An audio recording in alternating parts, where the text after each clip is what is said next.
Well, bakers, we've all heard of the famous brookie, but have you ever had a brownie? No, you haven't, because I just came up with it. It is a mashup between a blondie and a brownie, the best of both worlds in one dessert. This recipe is going to set the internet abuzz because it is so delicious, really easy to make, and you can have it within under an hour. So I'm going to show you how to make it. We're going to start out by making the brownie batter. This is really easy. As always, the printed recipe can be found on biggerbolderbaking.com.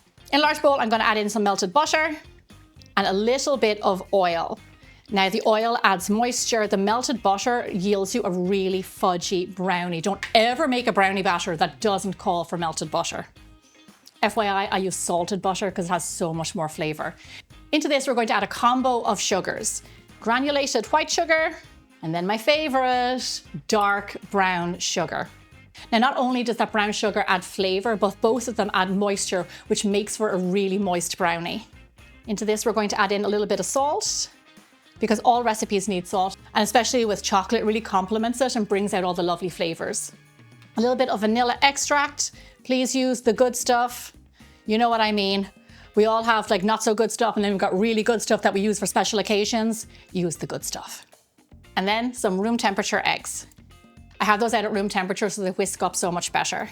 Now all you have to do by hand is just whisk these together. How great is that? Just look at this. This is the foundation for your brownie. Really good quality ingredients, full of flavor, almost like liquid caramel. Absolutely gorgeous. And then we're going to add in our dry ingredients. So I like to sift these in. We have some all-purpose flour. We don't have any raising agent because with a brownie you don't usually have raising agent. And then we have our cocoa powder. Now you want to use a really good quality unsweetened cocoa powder. That's what will give you like next level brownies. I'm not the biggest sifter in the world, but my rule of thumb is when I use powdered sugar and cocoa powder is to sift, because those contain moisture and it can make it a little bit lumpy, as you can see some lumpy lumps. So we like to sift those out of there and get a really fine batter. For this recipe, it's definitely worth investing in the good cocoa powder, the one that they have on the top shelf. And definitely don't do what I did as a child, was when I couldn't find cocoa powder, I used hot chocolate powder. Oh well, live and learn. Just whisk now until you form a batter. So this is our brownie batter. If you like nuts in your brownies, then feel free to put in some hazelnuts, some pecans. Make sure they're toasted beforehand so you get that lovely nutty flavor. But I like to leave mine plain because I've got some secret little ingredients I'm going to be putting in later. So I'm going to set my brownie batter over to the side, let it hang out for a minute, and we are going to make our blondie batter. So for the blondies, I just want to put that out there. I think I might have the best blondie recipe on the internet. I make such a great blondie. The secret is the ingredients, the ratios, and also the baking of this recipe is really what's going to make it like amazing. So here in a nice big bowl, we're going to do something similar to the brownie. Here I have melted butter again. Always a good sign when you see a blondie with melted butter. Very delicious. And next to go in is our dark brown sugar. If you've never had a blondie before, a blondie is like a brownie, but with like no cocoa powder. So you get all those lovely caramel tones, the saltiness, the vanilla, the dark brown sugar, the melted butter, but with no cocoa powder. So that's why the mashup of this dessert makes like such sense. And the textures are similar, so it works so well together. Into the brown sugar, we're going to add some vanilla extract. Again, a little bit of salt and some eggs. And then give that a whisk together. So I just want to emphasize using dark brown sugar over like a light brown sugar or golden brown sugar, because brown sugar has the benefit of added molasses, and molasses like adds you those instant caramel flavors. So like the darker the sugar, the better the flavor. So definitely look for that dark sugar. Smooth and delicious. I'm just going to sift over my flour to give us a nice smooth batter. And then just whisk in your flour. So I mentioned a secret ingredient, and it is butterscotch chips. Now, if you've never heard of a butterscotch chip before, it is just that. It's not a chocolate chip, it's not a white chocolate chip, it's butterscotch. So it's quite sweet. It has kind of caramelly flavors, vanilla a lot. It's really very tasty, and it kind of always has me coming back for more.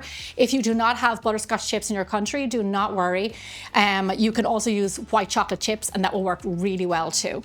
So I like to add those into my blondie batter, but I do probably around 2/3, and then I reserve some for the top. I just fold those into my batter. And that's a nice little surprise when you're eating bites of this dessert. Okay, here you go. I've got both my batters mixed up. Now let's get it into the pan and into the oven, and you can really see what this dessert is all about. So to bake our brownies, I have a lined 9x13 pan, and all I'm going to do is just do dollops of the batters, alternating the two. Feel free to get creative. There is no wrong way to do this because we want to get a good mix. We don't want like just one bite of butterscotch and one bite of brownie. We want like in one bite, you get both things, which just makes it like absolutely delicious.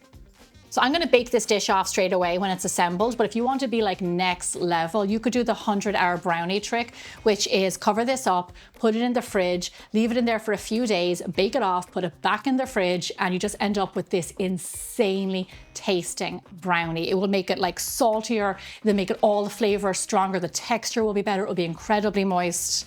Really good technique. So feel free to do that either. And if you can't wait like me, then just bake it off.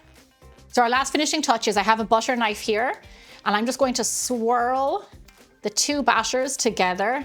Like I said, we wanted the perfect mishmash of both batters. We don't just want chunks of the one batter.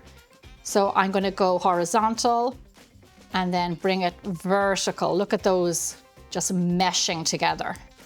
Don't forget about these little butterscotch chips that we set aside. And that is it.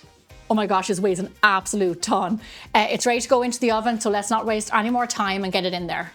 Bake your brownie at 350 degrees Fahrenheit, 180 degrees Celsius for just around 35 minutes. I don't want you to go over that time because that's the sweet spot that will give you like the ultimate fudgy brownie.